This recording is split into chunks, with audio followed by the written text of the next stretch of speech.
आपको सीधा लिए चलते हैं हरियाणा, जहां पर मध्य प्रदेश के मुख्यमंत्री डॉक्टर मोहन यादव क्या कह रहे हैं, सुनवाते हैं। ये पराक्रम और पुरुषार्थ की धरती है, लेकिन आज जब मैं बात करूंगा तो भगवान कृष्ण के बारे में बात करी है, तो मैं इस बात के लिए अपना जीवन भी धन्य मानता हूं। यद्यपि जो गाय पाले सब गोपाल, जो कृष्ण को माने सब कृष्ण वाले, लेकिन फिर भी आज के इस दौर में जब खोल करके बात करेंगे, 1832 में जब लॉर्ड मैकाले ने शिक्षा नीति लागू की, उस शिक्षा नीति में दुर्भाग्य से भगवान कृष्ण के, भगवान राम के सारे अध्याय निकाल करके शिक्षा नीति हमारे देव विहीन कर दी। लेकिन कांग्रेस से यहाँ चुनाव का मुकाबला है। कांग्रेस को इसलिए भी तोहमत देना पड़ेगी कि कांग्रेस ने अंग्रेज तो चले गए और कांग्रेस छोड़ गए, जो आज भी उसी उल्टे रास्ते पे चलती है। जो भगवान राम का, भगवान कृष्ण का दुनिया में जय जयकार होता है, लेकिन इनके पेट में दुखता आज भी ये उस नाम को ही रोते रहते कि आप धार्मिक बात क्यों करते हो, आप धर्म की बात क्यों करते हो। अरे कितनी छोटी सी बात है, अगर हम धर्म की बात नहीं करेंगे तो क्या अधर्म की बात करेंगे? अधर्म की बात करना चाहिए क्या? अरे हमारे यहाँ तो धर्म का महत्व अपने जीवन के संस्कारों से जोड़ के चलाया गया है।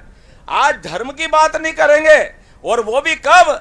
जब हमारे बीच 56 इंच के सीने वाले प्रधानमंत्री बन के आए, हमारे लिए सौभाग्य की बात। अरे आज नहीं करेंगे तो कब करेंगे? तुम्हारा समय ऐसा था, कांग्रेस ने सोमनाथ के मंदिर का विरोध किया, इतिहास गवाह है। भगवान राम के मंदिर का विरोध किया। अरे राम कहाँ पैदा हुए? मुझे कितना सुंदर भगवान राम की यहाँ प्रतिमा दी। आप बताओ राम जी कहाँ पैदा हुए? माता जी कहाँ पैदा हुए? आप बताओ कहाँ पैदा हुए? आप बताओ कहाँ पैदा हुए? आप बताओ भाई साहब कहाँ पैदा हुए? आप सबको मालूम, और नहीं मालूम तो कांग्रेस वालों वो कहते कहाँ पैदा हुए, हमको नहीं मालूम। कितना दुर्भाग्य है। अरे भगवान राम की धरती पर राम जी पता नहीं मालूम कि कहाँ पैदा हुए। अरे इतना तो कोई धर्मविहीन हो नहीं सकता है। ये भगवान राम अयोध्या की धरती पर सरयू के किनारे जनक सुता, अरे ये तो सबको मालूम है, लेकिन कांग्रेस ने सदैव इस बात से दूर किया। आप बताइए, सूरता वीरता की लड़ाइयों में क्या राम रावण के युद्ध को भूल सकते हैं, या कृष्ण और कंस के युद्ध को भूल सकते हैं? अरे हमारी परंपरा वहां जाके जुड़ती है। 17 लाख साल पहले भगवान राम हुए और 5000 साल भगवान कृष्ण हुए। एक ने मर्यादा के साथ खुद का जीवन जी के सिखाया, और दूसरे ने कहा जो मर्यादा तोड़ेगा उसको लाइन पे लाने का काम अगर किसी ने किया है तो हमारे श्री कृष्ण भगवान ने किया है। और अब एक अहम मुद्दे पर बात होगी, जहां समस्या पर इस वक्त सियासत चल रही है। दरअसल महापौर एजाज ढेबर के बयान पर सियासत गरमाई हुई है। डिप्टी सीएम अरुण साव ने एजाज ढेबर का इस्तीफा मांग लिया और कहा कि जिम्मेदारी से न भागें एजाज ढेबर। ये बयान भी बताता है कि 5 साल में जनता के साथ कैसा अन्याय किया गया। ये डिप्टी सीएम का बयान है, जो कि समस्याओं के समाधान न होने के बयान को लेकर उन्होंने प्रतिक्रिया दी, और जनप्रतिनिधि का ये बयान निंदनीय है। डिप्टी सीएम ने एजाज ढेबर पर निशाना साधते हुए ये बातें कही। रायपुर के एक निर्वाचित महापौर का ये बयान ये बताता है कि 5 साल रायपुर की जनता का किस प्रकार से उन्होंने अन्याय किया होगा, और इस प्रकार से एक निर्वाचित जनप्रतिनिधि का बयान दुर्भाग्यजनक है। और जब वो कर नहीं सकते तो उन्हें उस पद पर बने रहने का कोई अधिकार नहीं है, उन्हें इस्तीफा दे देना। और महापौर एजाज ढेबर के बयान पर बीजेपी का पलटवार आया। दरअसल बीजेपी मीडिया प्रभारी अमित चिमनानी ने एक पोस्ट कर समस्या बनी रहेगी तो आपका काम क्या है, ये सवाल पूछा। मोदी जी के राज में देश चमक रहा है, रायपुर में आप लाइट सफाई की समस्या पर हाथ खड़े कर रहे हैं। यह बयान रायपुर की जनता से हुए धोखे का प्रमाण है। बीजेपी का महापौर इस समस्या से जनता को निजात जरूर दिलाएगा।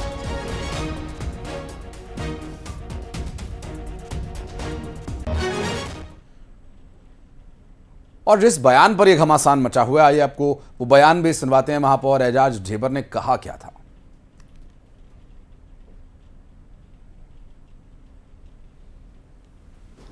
वार्डों में जो समस्या है वो मतलब मेरे ख्याल से अगर हम लोग यहाँ पर पीएम साहब को भी बैठा देंगे ना तो भी ये परेशानी रहेगी, क्योंकि देखिए ये अनवरत है। आपको एक बात को मानना पड़ेगा कि पानी, साफ सफाई, लाइट, ये समस्या अनवरत रहेगी, इसको कोई ख़त्म नहीं कर सकता। ये बात को आपको मतलब दावे से मैं बोल सकता हूँ कि ये, और नगर निगम में अगर समस्या खत्म हो गई तो फिर नगर निगम ही, ये डिपार्टमेंट ही खत्म हो जाएगा।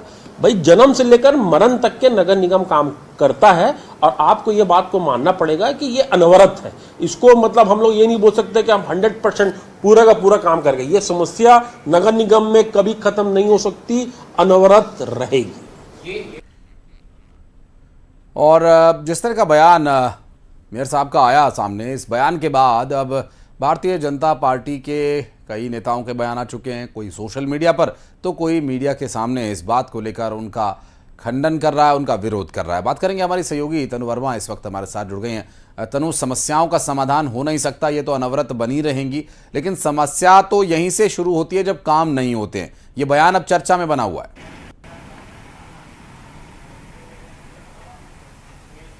जी बिल्कुल, देखिए एजाज ढेबर जो है रायपुर नगर निगम के महापौर है और महापौर की जिम्मेदारी शहर की समस्याओं का निराकरण करना, और अपनी जिम्मेदारियों को लेकर महापौर एजाज ढेबर का ये बयान कि अगर राजधानी रायपुर में प्रधानमंत्री नरेंद्र मोदी को भी बैठा दिया जाए तो समस्याएं जो है अनवरत बनी रहेगी और यहाँ की समस्याएं जो है कभी खत्म नहीं हो सकती है। और इसके बाद महापौर एजाज ढेबर अपने ही इस बयान पर जो है पूरी तरह से घिरते नजर आ रहे हैं। पहले भाजपा ने एक्स पर ट्वीट कर कहा है कि महापौर एजाज ढेबर अपनी कुर्सी जो है वो भाजपा पार्षद को दे दे, भाजपा पार्षद शहर की समस्याओं के निराकरण के लिए सक्षम है।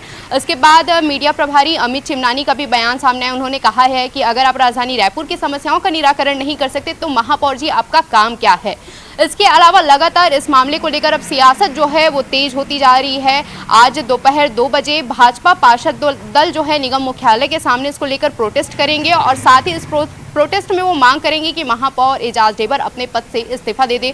साथ ही रामविचार नेताम का भी इस मामले को लेकर बयान आया है। उन्होंने कहा है कि चला चली की बेला है, अब महापौर के जाने का जो है वो समय आ गया है। तो कुल मिलाकर छत्तीसगढ़ में महापौर एजाज ढेबर के इस बयान को लेकर सियासत अब पूरी तरह से गरमाते नजर आ रही है। और आपको बता दूं कि 2 दिन पहले भाजपा का पार्षद दल जो है पानी की समस्याओं समेत तमाम समस्याओं को लेकर महापौर एजाज ढेबर से मुलाकात करने गए थे और इस दौरान उन्होंने शहर की समस्याओं को लेकर महापौर को ज्ञापन सौंपा था, जिसके बाद कल दोपहर जो है राजधानी की समस्याओं को लेकर बैठक हुई थी और इस बैठक के बाद ही महापौर एजाज ढेबर का ऐसा बयान जो है वो सामने आया है। जी तनु, आप रहिएगा, कुछ और खबरों पर आगे आपसे डिटेल्स लेंगे। बहुत बहुत शुक्रिया इस खबर पर जानकारी देने के लिए। और ये राजधानी में 1.5 लाख घरों में पानी नहीं आएगा, ये भी एक समस्या अभी बनी हुई है। राजधानी प्यासी है और पानी की सप्लाई पर 10 घंटे का ब्लॉक है। दरअसल पुराने और नए फिल्टर प्लांट्स को जोड़ने का काम चल रहा है।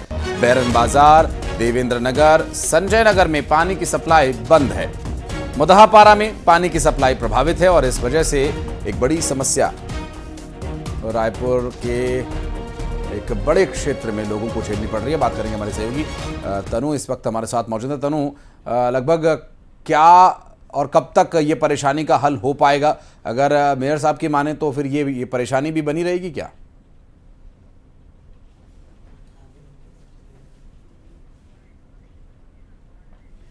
तनु, आपको आवाज मिल पा रही तो जानना चाहेंगे ये 10 घंटे का जो मेगा ब्लॉक है आखिर कब खत्म होगा? जी बिल्कुल, देखिए राजधानी के 6 पानी टंकियों से आज पानी सप्लाई जो है बाधित होगी। दरअसल भाटागांव स्थित फिल्टर प्लांट में पुराने रॉ वाटर पाइपलाइन से नए रॉ वाटर पाइपलाइन में इंटरकनेक्शन का जो है वो काम किया जा रहा है, जिसके चलते आज सुबह तो पानी का सप्लाई हुआ है लेकिन आज शाम से पानी सप्लाई बाधित रहेगी। निगम अधिकारियों के मुताबिक इसके लिए लगभग 10 घंटे का शटडाउन जो है वो लिया गया है और इसके बाद 16 मई से नियमित रूप से पानी का सप्लाई जो है वो शुरू हो जाएगा और इस दौरान करीब 1.5 लाख घरों में पानी जो है वो सप्लाई नहीं होगी और 1.5 लाख से ज़्यादा लोग इससे जो है वो प्रभावित रहेंगे। आपको बता दूं कि राजधानी के नए और पुराने बैरन बाजार है, शंकर नगर है, नए और पुराने देवेंद्र नगर समेत कई ऐसे इलाके हैं जहां पर आज शाम पानी नहीं आएगा। हालांकि जिन जिन इलाकों में पानी सप्लाई आज जो है वो बाधित रहेगी, इसको लेकर निगम की तरफ से समुचित व्यवस्था भी की गई है। जहाँ जहाँ पानी नहीं आएगा वहाँ पर निगम के द्वारा टैंकर की व्यवस्था जो है वो की गई। जी बहुत शुक्रिया तनु आपका इस पूरे मामले पर जानकारी देने के लिए। और पीडब्ल्यूडी में भ्रष्टाचार पर बड़ी कार्रवाई, जिसमें 2 इंजीनियर्स की वेतन वृद्धि को रोक दिया गया।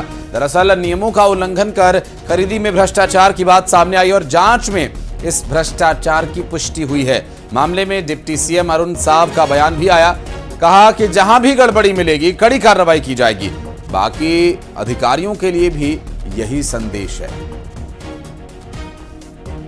व्यवस्था अपनी जिम्मेदारी का निर्वहन सभी को करना आवश्यक है और जिस तरह से जहां कहीं पर भी गड़बड़ी मिलेगी, प्रशासनिक व्यवस्था अपनी जिम्मेदारी का निर्वहन सभी को करना आवश्यक है और जिस तरह से जहां कहीं पर भी गड़बड़ी मिलेगी निश्चित रूप से कड़ी कार्रवाई होगी।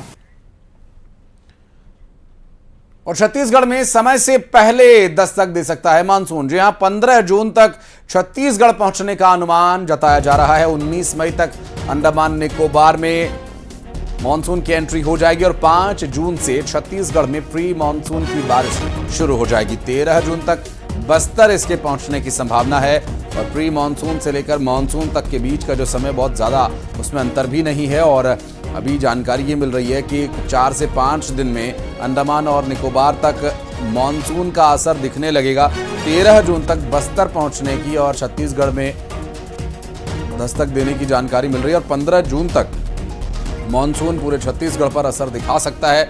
ये पूर्वानुमान मौसम विभाग की तरफ से जारी किया गया है और 5 जून से छत्तीसगढ़ में प्री मानसून का असर दिखना शुरू हो जाएगा। में जो है 19 तारीख के आसपास जो है पहुंच सकता है, लेकिन वर्तमान जो स्थिति है इस 1 जून को तो आपका केरल में पहुंचने का जो निर्धारित समय है और जो है अपना छत्तीसगढ़ का जो बस्तर एरिया में टच करता है 13 तारीख जो नॉर्मल रहता है और रायपुर में 16 और अंबिकापुर तक मतलब 17 तारीख तक। और जांजगीर चांपा में जिला अस्पताल भगवान भरोसे चल रहा है। जी हां, अस्पताल में 38 डॉक्टर्स हैं, लेकिन इनसे ज़्यादातर मरीज परेशान हैं क्योंकि ये डॉक्टर्स यहाँ रहते ही नहीं हैं। जिला अस्पताल के डॉक्टर निजी अस्पतालों में काम करते हैं। एक डॉक्टर 3-3 अस्पतालों में काम करता है। ऐसे में वे जिला अस्पताल देर से पहुँचते हैं और मरीजों को इलाज के लिए घंटों इंतज़ार करना पड़ता है। डॉक्टर अपनी ऊँची पहुँच का फ़ायदा उठाकर मनमानी भी करते हैं, ऐसी भी जानकारी मिल रही है। जहां मरीजों को घंटों न सिर्फ इंतज़ार करना पड़ता है बल्कि इस समस्या के समाधान के लिए उनके पास कोई और अभी व्यवस्था नहीं है। और ऐसे में डॉक्टर्स की परेशानी मरीजों के लिए एक बड़ी और गंभीर समस्या बन चुकी है। मरीजों को घंटों इंतज़ार करना पड़ता है। इसमें कुछ डॉक्टर अलग अलग जगह पे उसमें रहता है, जैसे किसी का गायनी पोस्टिंग है, किसी में मेडिसिन वार्ड में तो पहले राउंड लिया जाता है, उसके बाद में राउंड लेने के बाद में कुछ यहाँ पे आते हैं। तो जो जनरल डॉक्टर ड्यूटी डॉक्टर हैं यहाँ पे रहते हैं और कुछ लोग हैं जो कि इमरजेंसी ड्यूटी में रहते हैं। सर, जिनको ड्यूटी लगा है वो यदि यहाँ पे मौजूद नहीं है तो उनके ऊपर किस तरह कार्रवाई की जाएगी? उनको अभी देखा जाएगा कि यदि कोई लेट से आ रहा है तो उसको फिर नोटिस देंगे, उसके हिसाब से फिर आगे कार्रवाई करेंगे। तो अस्पताल से डॉक्टर्स के गायब रहने पर मरीज इंतज़ार कर रहे हैं कि डॉक्टर कब आएंगे और डॉक्टर आते भी हैं तो बड़े आनन फानन में वे आते हैं और मरीजों को देखा तो ठीक, नहीं देखा तो ठीक, इसी तरह का कुछ उनका रवैया रहता है। कैलाश कश्यप हमारे सहयोगी इस वक्त हमारे साथ जुड़ गए। कैलाश, डॉक्टर्स अस्पताल में रहते नहीं हैं और जो अपॉइंटेड डॉक्टर्स हैं वो भी संख्या अपेक्षाकृत कम है, तो कैसे चल रहा है मरीजों का काम? अस्पताल कैसे चल रहा है? यहाँ तो अस्पताल ही बीमार दिखाई दे रहा है। जी, बड़ा दुर्भाग्य की बात है कि जिला अस्पताल रेफरल सेंटर बन गया है और यहाँ 38 पदस्थ डॉक्टर हैं, जिसमें अधिकतर लोग निजी क्लिनिक में सेवा देते हैं। एक एक डॉक्टर 3-3 क्लिनिक में सेवा दे रहे हैं। साथ में जो जिला अस्पताल में मरीज आते हैं उनको घंटों भर इंतजार करना पड़ता है। समय ओपीडी पे 9 बजे से 1 बजे तक है, वहाँ पे नहीं पहुँचते और 1.5 घंटा लेट तक आते हैं। लोग मरीज अपने दर्द में कहराते हुए इंतजार करते रहते हैं। गर्भवती महिला के पास जो खड़े होने के अपने पेट भारी लेकर गर्भवती महिला जो है लाइन पे खड़ी रहती है, बहुत दर्दनाक स्थिति है और सोनोग्राफी और इलाज के लिए उनके भारी मशक्कत करनी पड़ती है। साथ में जो गर्भवती महिलाओं के इलाज करने वाली डॉक्टर एसी के रूम में बैठे होते हैं और बाहर जो है तड़पते हुए महिलाएं लाइन में लगी रहती है। ये दुर्भाग्य बातें हैं और अस्पताल प्रबंधन की भी अंकुश इस पर नहीं दिख रही है। कई डॉक्टर ऐसे हैं जो राजनीतिक संरक्षण और ऊंची पहुंच रखने के कारण ही मनमानी रवैया अपनाए हैं और अपने निजी क्लिनिक पर सेवा दे रहे हैं और खुद के कई निजी क्लिनिक संचालित भी हो रही है ऐसे वहाँ पदस्थ डॉक्टरों की। ये दुर्भाग्यपूर्ण है और इस पर प्रशासन जल्द कार्रवाई करे और जिला अस्पताल की स्थिति जल्द सुधारे ताकि लोगों को यहाँ सेवा मिल सके और रेफरल सेंटर न बन के यहाँ आए हुए मरीज की इलाज हो सके। कैलाश, पहला जो इनिशियल प्रबंधन है वो तो डॉक्टर्स को ही करना होता है। अगर वो मरीजों को देखेंगे तो प्रबंधन अपने आप सुचारू होने की संभावनाएं कम से कम रहती हैं। बहुत शुक्रिया आपका इस जानकारी के लिए। और बढ़ते आगे, छत्तीसगढ़ के सरकारी कर्मचारियों के लिए एक बड़ी खुशखबरी, जहां एसी बस में यात्रा करने के लिए कर्मचारियों को अब सुविधा मिलेगी। दरअसल ए, बी और सी श्रेणी के कर्मचारियों को यह सुविधा दी जाएगी और डी श्रेणी के कर्मचारियों को नॉन एसी डीलक्स बसेस की पात्रता दी गई है। शासन ने इसके लिए आदेश जारी कर दिया है और छत्तीसगढ़ के सरकारी कर्मचारियों के लिए खुशखबरी, जिसमें अब वो ए, बी और सी कैटेगरी के जो कर्मचारी हैं वो एसी बस में ट्रैवल कर सकेंगे, जबकि डी श्रेणी के जो कर्मचारी हैं वो नॉन एसी डीलक्स बसेस की यात्रा कर सकेंगे। शासन ने इसके आदेश जारी कर दिए हैं। और बढ़ते आगे, बीजापुर से अगली बड़ी खबर, टीआई की गाड़ी पर नक्सलियों ने विस्फोटक से हमला किया और गाड़ी में थानेदार और आरक्षक तैनात थे। थानेदार और आरक्षक दोनों ही सुरक्षित बताए जा रहे हैं। गन्नम नाला के पास यह विस्फोट हुआ। एसपी जितेंद्र यादव ने इस पूरी घटना की पुष्टि की है। बीजापुर से यह पूरा मामला सामने आया, जहां पर टीआई की गाड़ी पर नक्सलियों ने विस्फोटक से हमला किया और गाड़ी में उस वक्त थानेदार के साथ आरक्षक भी तैनात था और दोनों ही की जान बाल बाल बची है। गन्नम नाला के पास यह विस्फोट हुआ। इस पूरे मामले में एसपी जितेंद्र यादव ने इसकी पुष्टि की है। बीजापुर से पूरा मामला सामने आया, जहां पर टीआई की गाड़ी पर नक्सलियों के हमले के बाद विस्फोट से हुए गड्ढे और जहां से इसे ब्लास्ट किया गया, वो दोनों ही तस्वीरें आपकी टीवी स्क्रीन पर आप देख सकते हैं। और दुर्घटना या इस धमाके के बाद, माफ कीजिएगा, ये जो गाड़ी है ये दरअसल इसी गाड़ी में सवार होकर दोनों जा रहे थे। हालांकि दोनों की जान बाल बाल बची है।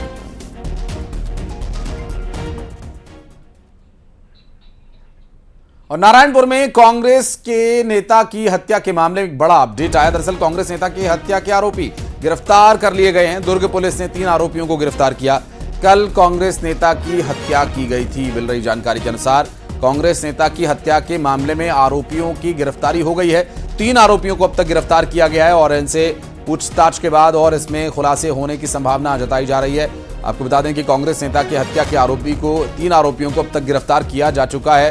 कांग्रेस नेता की नारायणपुर में हत्या कर दी गई थी और इस पूरे मामले में पुलिस कार्रवाई करते हुए 3 आरोपियों तक पहुंच गई है और अब उनसे पूछताछ होगी और पूछताछ में क्या कुछ तथ्य आगे सामने आते हैं, डिटेल्स आप तक पहुंचाएंगे।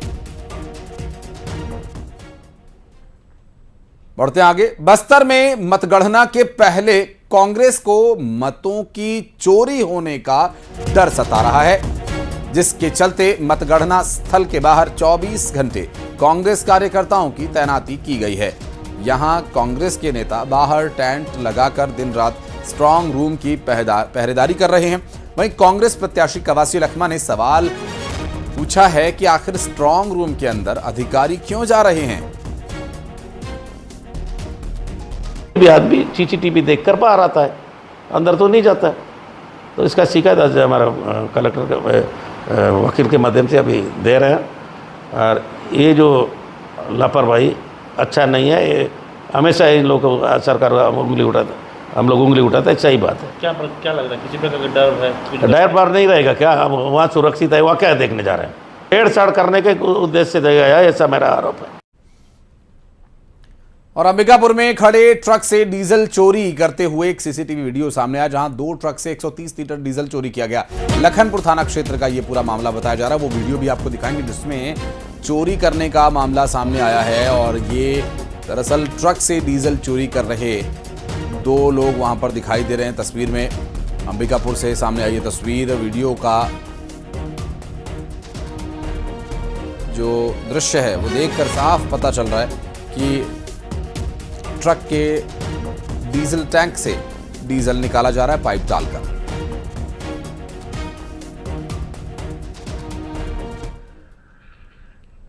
और बढ़ते आगे, बलरामपुर से एक अहम खबर, न्यूज 18 की खबर का बड़ा असर यहां पर हुआ। कई सालों से खराब पड़े हुए एनीकट के गेट की मरम्मत का काम शुरू हो गया। दरअसल कनहर नदी के पास बना हुआ यह एनीकट, जिसके गेट की मरम्मत न होने से ग्रामीण काफी समय से परेशान चल रहे थे और नदी में पानी रुक नहीं रहा था। रामानुजगंज की 25,000 की आबादी के सामने जल संकट है और खबर दिखाए जाने के बाद गेट की मरम्मत हो रही है। और न्यूज 18 ने इस खबर को प्रमुखता से दिखाया था, जिस पर अब एक्शन शुरू हो गया है। गेट की मरम्मत का काम चल रहा है।